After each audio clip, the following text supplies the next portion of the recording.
ఈ ప్రభుత్వానికి చిత్తశుద్ధి అస్సలు లేదు.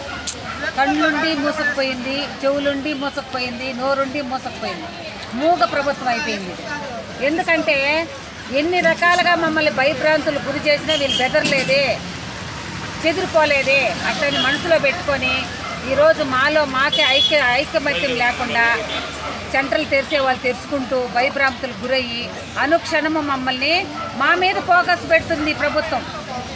ఈ ప్రభుత్వము ప్రజల మీద ఫోకస్ పెడితే బాగుంటుందని అనుకుంటాండ. ఈ ప్రభుత్వాన్ని ఒకటే హెచ్చరిస్తున్నా, ఎందుకు మా మీదే ఫోకస్ పెట్టావు మీరు? అసలు జగనన్న గారికి కొంచెం ఇంగిత జ్ఞానము, మానవత్వం అనేది ఉండదా ఈ జగనన్నకి మా మీద? నిన్న మున్సిపాలిటీ వాళ్ళు 9 రోజులు చేస్తే వాళ్ళకి న్యాయం చేసావు, మంచిదే, బాగుంది. మేమేం పాపం చేసామండి? ఈ ప్రభుత్వాన్ని అడుగుతా ఉన్నాం మేము.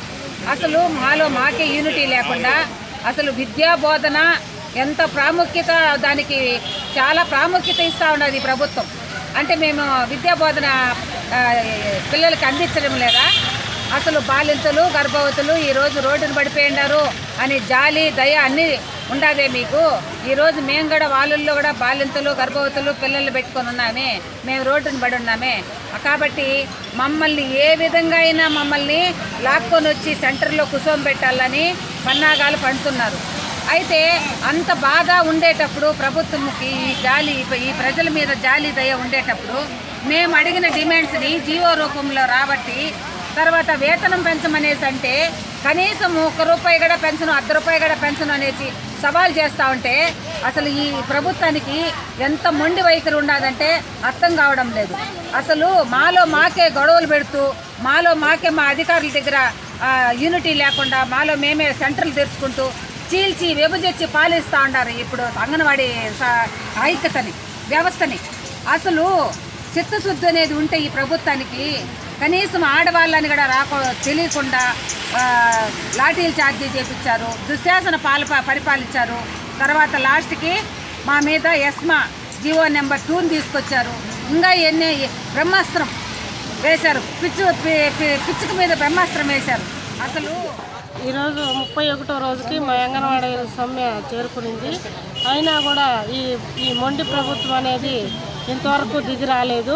మాకు షోకాస్ నోటీసులు, అదేవిధంగా జీవో నెంబర్ 2 చట్ట ప్రకారం ఎస్మాని ప్రయోగించి అవి కూడా పోస్టల్లోనూ వాటిల్లోనూ పంపిస్తున్నారు. అయినా మేము స్వీకరించడం లేదు. కానీ పక్కలో కార్మికులంతా, ఇప్పుడు మున్సిపల్ కార్మికులు వాళ్ళంతా కూడా చేశారు, వాళ్ళకి చర్చలు పిలిచారు, వాళ్ళకి సానుకూలంగా స్పందించారు. కానీ మేమేం పాపం చేసినామని మాకు ఈ చర్చలకు పిలిచి మా సమస్యలు పరిష్కరించలేదు. ఈ ప్రభుత్వాన్ని ఓటే కోరుతున్నాం. ఇంత మొండిగా అంటే మేము కూడా మొండిగానే వ్యవహరిస్తాము.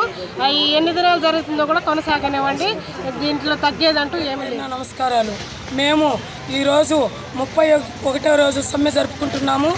ముఖ్యంగా మాకు సమ్మె నోటీసులు నిన్న మధ్యాహ్నం నుండి ప్రయత్నం చేస్తున్నారు. నిన్నటి నుండి ప్రతి ఇంటికి, ప్రతి స్కూల్కి, ప్రతి వర్కర్కి, సచివాలయం సిబ్బంది వాళ్ళు, పంచాయతీ సెక్రటరీ వాళ్ళు, తర్వాత వచ్చి మనకు పోస్ట్ ఆఫీస్ ద్వారాతో ఈ నోటీసులు అందిస్తామని మన వాళ్ళకి చెప్తున్నారు.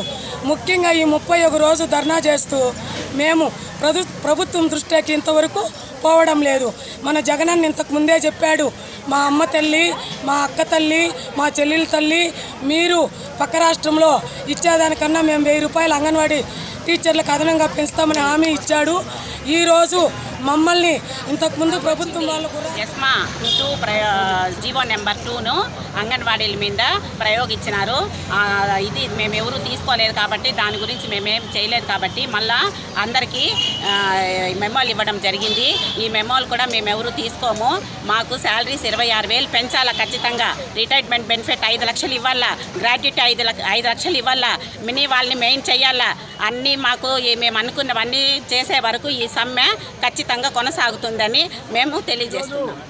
రాష్ట్ర వ్యాప్తంగా అంగన్వాడీ వర్కర్స్, హెల్పర్లు 31 రోజుల నుండి సమ్మె చేస్తున్నప్పటికీ ఈ రాష్ట్ర ప్రభుత్వం నిమ్మకు నీరెత్తినట్లుగా వ్యవహరించి వీళ్ళని ఇట్లే సమ్మెను కొనసాగించడము చాలా దుర్మార్గము.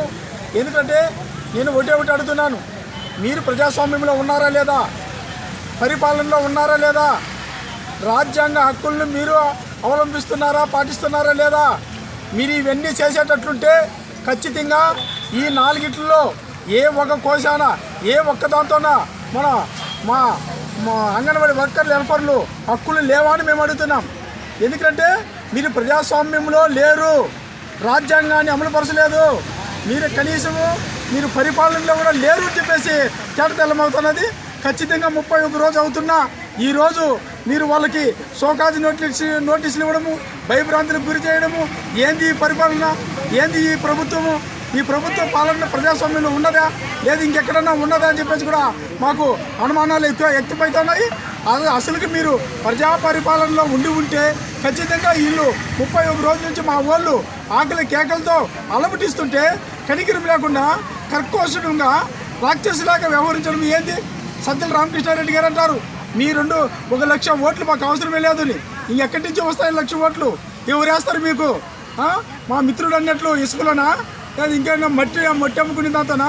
ఎక్కడి నుంచి వస్తాయి? వీళ్ళు ఓట్లు విలువ లేదా? మీకు ప్రజాస్వామ్యం పైన విలువ లేనప్పుడు ఓట్ల పైన కూడా విలువ లేదు, ఈ ఎలక్షన్ పైన కూడా విలువ లేదు. డైరెక్ట్గా మీరే గుద్దుకోండి బ్యాలెట్ పేపర్లతో, ఓట్లతో మీకేం పని ఉన్నది?